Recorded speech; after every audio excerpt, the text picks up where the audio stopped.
Do you think someone with only a high school diploma like you can find another job? Miss Anderson said that, looking down on me. I calmly stated the facts.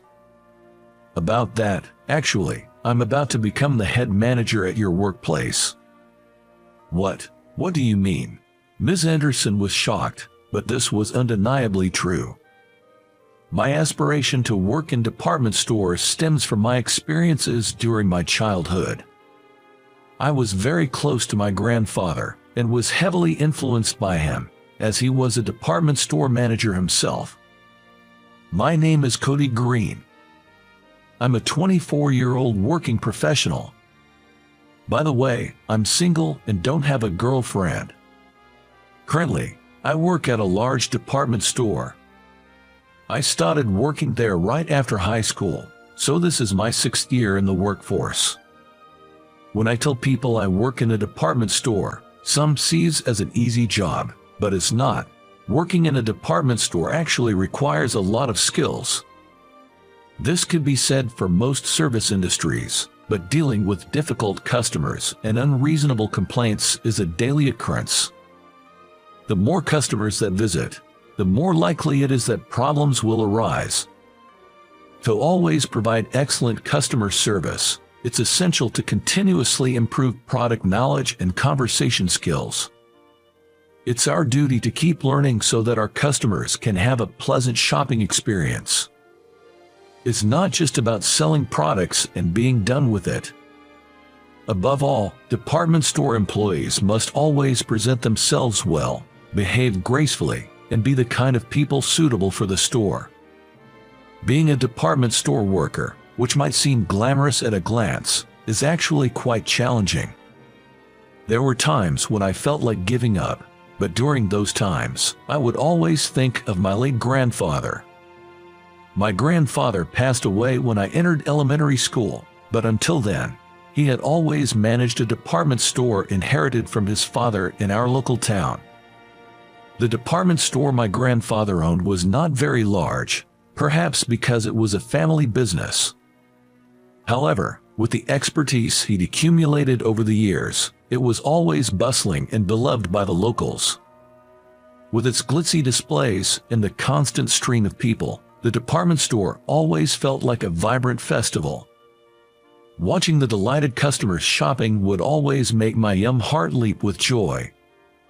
I loved the special atmosphere of the store, filled with my grandfather's touches. Whenever I had the chance, I used to visit the department store. My grandfather, always in a sharp suit and efficiently managing his tasks, radiated a youthful energy despite his age. Even though he was the owner, he never acted arrogant. He always humbly went to the sales floor himself and took the lead in handling challenging tasks. Seeing his dedication, the other employees had a strong trust in him. The positive atmosphere in the department store was largely due to my grandfather's character. Things were usually peaceful, but one day, an incident occurred. A customer came forward, mentioning there was a shabbily dressed mother and child in the food court. Immediately, my grandfather and I headed to the food court on the first floor. There, a mother and child dressed in ragged clothes sat at a table, with complimentary drink in front of them. The pair consisted of a mother, who looked to be in her 30s, and a young son about the same age as me at that time. Even from a distance, it was clear that they were both exhausted. The other customers around were also a little rustled, with uneasy expressions. The mother must have sensed this too. She was looking down and blushing with embarrassment. One of the ladies whispered to my grandfather, "Could you please ask them to leave?" Upon hearing this, my grandfather slowly approached the two. Seeing him approach, the mother and son looked scared, probably thinking they'd be reprimanded for not ordering any food. But my grandfather, with a gentle voice meant to ease their tension, said to them, "I'm so sorry for the wait. You're here for the interview, right? The interview room is right this way. Please follow me." "Huh?" My grandfather said this, causing the mother to widen her eyes in surprise. Of course, it was the first time my grandfather met her, and there was no real interview scheduled. But he acted quickly to ensure the two of them wouldn't attract any more attention from curious onlookers. Leading them with a professional air, he guided them to the reception room, saying, "Right this way." Once in the reception room, he offered the mother and child drinks and a variety of snacks. Upon asking the mother her name, it was revealed that she was named Karen. And apparently, her son, named Taylor, was around my age. Taylor seemed quite hungry, his eyes shining at the sight of the snacks. Karen apologized profusely to my grandfather. "I'm so sorry for coming to the department store looking like this. We've startled other customers and caused a nuisance." Despite her disheveled appearance, Karen's demeanor and way of speaking were surprisingly refined. Both my grandfather and I were taken aback. Taylor also began to eat the snacks neatly after saying thank you. This parent and child seemed to have proper manners and social skills. "It's no trouble at all, but if you don't mind sharing, is there something difficult going on?" "Well, my husband was abusive, and I managed to escape with my child. Daddy was really scary." "That sounds tough," I said to Taylor, feeling sympathetic even at his young age. "At first, we stayed in hotels to avoid sleeping outside, but we ran out of money, and that's why we were in the food court. I'm truly sorry. There's no need to apologize so much. We've had folks like you come into this department store before. In fact, I have some pamphlets from social services. Would you like some information?" Seeing this, my grandfather handed her a brochure. Karen thanked my grandfather multiple times. "Thank you. I never knew there were shelters for women suffering from domestic violence. I think we'll seek help from them first." As Karen prepared to leave with Taylor, then my grandfather said, "Thank you so much for coming. And by the way, Karen, you passed the test." "Huh? What are you talking about?" My grandfather, with a smile, explained. "I'm talking about a job interview. If you're willing, I'd like to formally hire you as a full-time employee here." "Me, a full-time employee?" "Yes. In speaking with you, I see that you have a good interpersonal skill set. This department store also provides you with a uniform and a daycare service for your children. We would very much like to work with you." Tears filled Karen's eyes at my grandfather's words. She kept saying, "Thank you," with a voice thick with emotion. Even now, 20 years later, that moment remains vivid in my mind. I aspired to be just like my grandfather, a man full of integrity and justice, in that moment. Good morning. From that day on, Karen began working as a full-time employee at the department store. Though she looked worn out when we first met, once she applied some makeup and wore the store uniform, she looked entirely different. Karen turned out to be a stunningly beautiful woman. Her polished demeanor meant she quickly fit into her new role. Customers praised her for her pleasant customer service. With a stable salary, Karen's life began to stabilize. While she worked, Taylor spent his time in the daycare. I often played with him there. "Hey, Taylor, I'm sorry it's just hand-me-downs, but I'm giving you some clothes." Saying that, I gave my clothes to Taylor. I knew Taylor's family was still struggling financially, so I wanted to help out. My mom had suggested it. In reality, not only were there hand-me-downs, but also brand new clothes, but I kept that a secret from Taylor and his family. "Thanks a lot. My mom was saying we don't have many clothes, so this helps a lot." Taylor thanked me with a smile on his face. Just as his mother, Karen, was strikingly beautiful, Taylor too had a well-structured face and was quite handsome. I always enjoyed spending time with Taylor and wished every day could be like that. Unfortunately, that daily routine ended as soon as I started elementary school. 3 days after my elementary school entrance ceremony, my grandfather passed away. It was such a sudden departure that the whole department store was caught off guard. Initially, my dad took over the department store, But then a new problem arose. A nationwide chain shopping mall had opened nearby, and the customers started flocking there.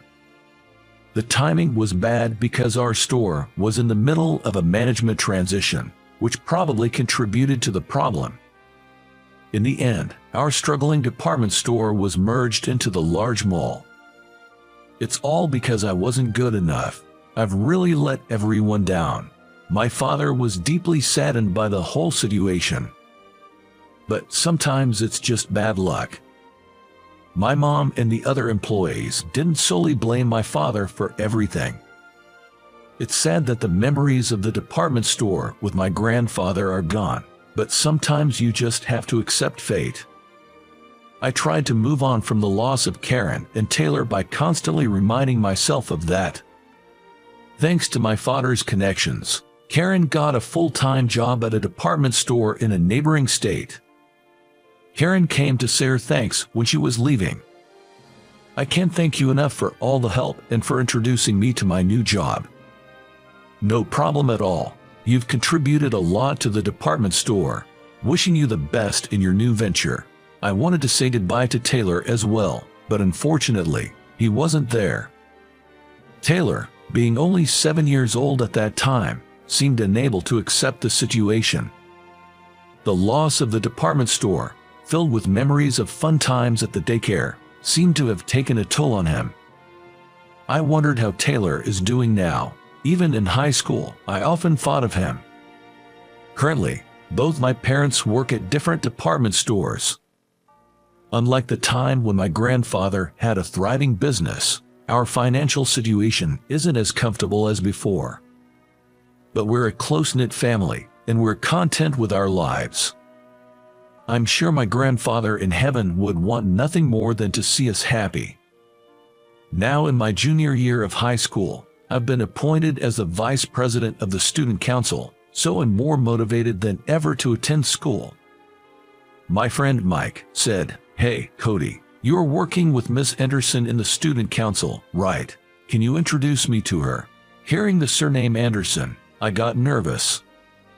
There's no way I can introduce you to President Anderson. She might look cute, but she's really strong-willed. In our student council, Ms. Anderson, a female student, was the president.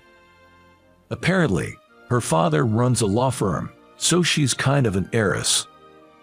Our school allows casual clothing, so Ms. Anderson always dresses stylishly. Because of her beauty, she seems to pull off any outfit.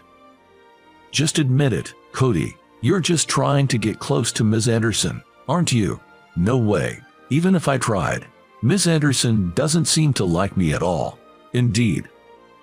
Ms. Anderson has always been tough on me. One day when we were alone in the council room, I tried to strike up a conversation. I rarely talk to girls, so I'm not sure what to say. Oh, I've got it. You have a great sense of fashion, don't you? Huh? You're always so stylish, and the other girls think you're fantastic. Are you saying I try too hard? No, I didn't mean it like that. With anger evident on her beautiful face, Ms. Anderson shot me a sharp glare. Whatever I choose to wear, it's none of your business. With that, Ms. Anderson swiftly turned away and went back to her work. It's tough when you try to give a compliment, and it gets misconstrued like that. I didn't know how to respond. I just felt out of place and continued working in silence. With that, Ms. Anderson swiftly turned away and went back to her work. It's tough when you try to give a compliment, and it gets misconstrued like that. I didn't know how to respond. There were times she just stared at me silently, and when I asked, "Is something wrong?" she quickly responded with, "Nothing at all," and averted her gaze. When she saw me talking to other girls, she promptly chimed in, "Stop chatting and focus on your work." When I shared the story about Miss Anderson with Mike, he said, "Well, Miss Anderson was chosen as the student council president, and she's pretty popular among both boys and girls. I don't think she's a bad person." That's true. Many students indeed described Miss Anderson as a very kind girl. She was excellent in her role in the student council and always got high grades. She was the most popular at school. partly because of her beauty. I wished I could have gotten closer to Ms. Anderson, but unfortunately, in the year we spent together on the student council, the distance between us never seemed to close. When discussing our future plans in high school, I told my teacher I planned to work at a department store. Given my grades, the teacher suggested college, but due to financial constraints, I stuck to my decision. Because my high school was a preparatory school, I was the only student among my classmates who had graduated from high school and entered the workforce. I had this vague feeling that I probably wouldn't see my high school buddies again after this. Yep, including Ms. Anderson. Let's take a graduation photo together.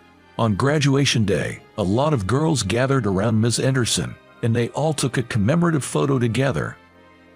It was the first time I saw Ms. Anderson, who usually appeared reserved, laughing so openly and cheerfully. For some reason, my heart raced.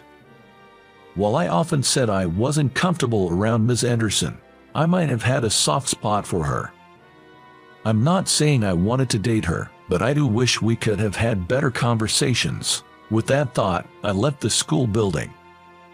6 years after graduation, just when the sweet and bitter memories of youth were fading, I received an invitation for a reunion. The invite was for our entire grade to have a reunion at a fancy hotel. Looking at the invitation, I was surprised to see that Ms. Anderson was one of the organizers.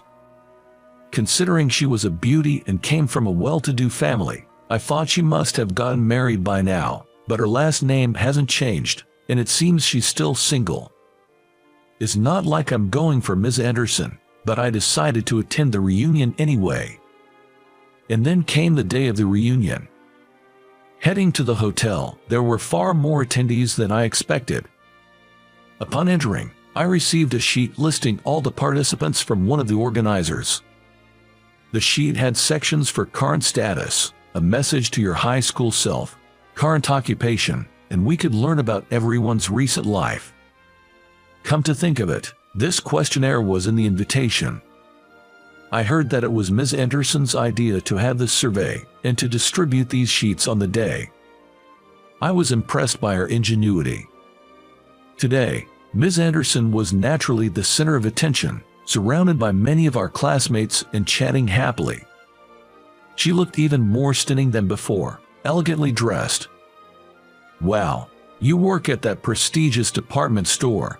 "Oh, it's not a big deal," she replied with a smile when asked about her current job, but in reality, getting a permanent position at that renowned department store is quite selective.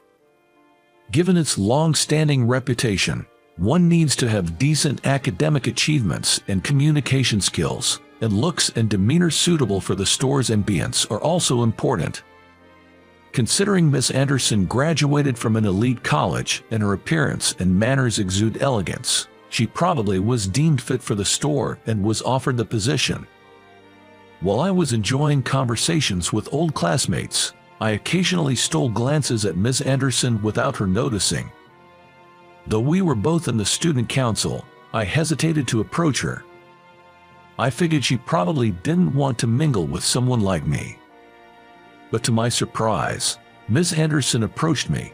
I was taken aback, but she said with a straight face, "Cody, long time no see. You left the current occupation section on the questionnaire blank. Are you currently unemployed?" I hadn't expected that topic and replied a bit sheepishly, "Well, sorry, I'm changing jobs soon, so I left it blank intentionally." "Do you think you, with just a high school diploma, can find another job?" Miss Anderson remarked with a hint of condescension. I calmly responded with the facts.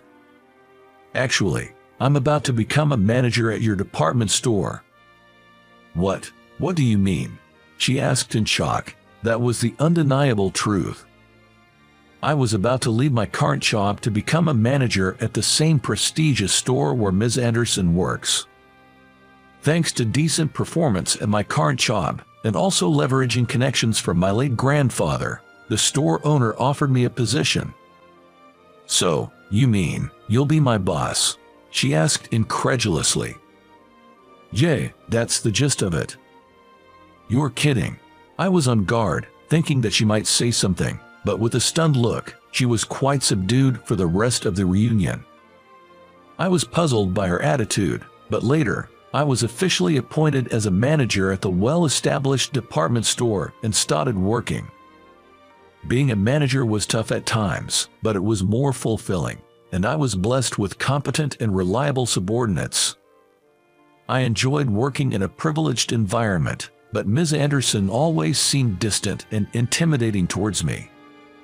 Cody, I don't understand this part.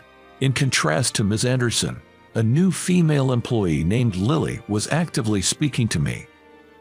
She also had a different charm from Ms. Anderson, and she was a very cute and glamorous woman. In addition, she had a friendly personality, and many male employees admired Lily. I thought she was a friendly and wonderful woman, but for some reason, I didn't feel any romantic feelings for her. Oh, you can do it like this. Still, I was glad to have such active communication. I believed that proper collaboration would make the atmosphere in the company even better. But for some reason, whenever I was talking to Lily, Ms. Anderson jumped in right away.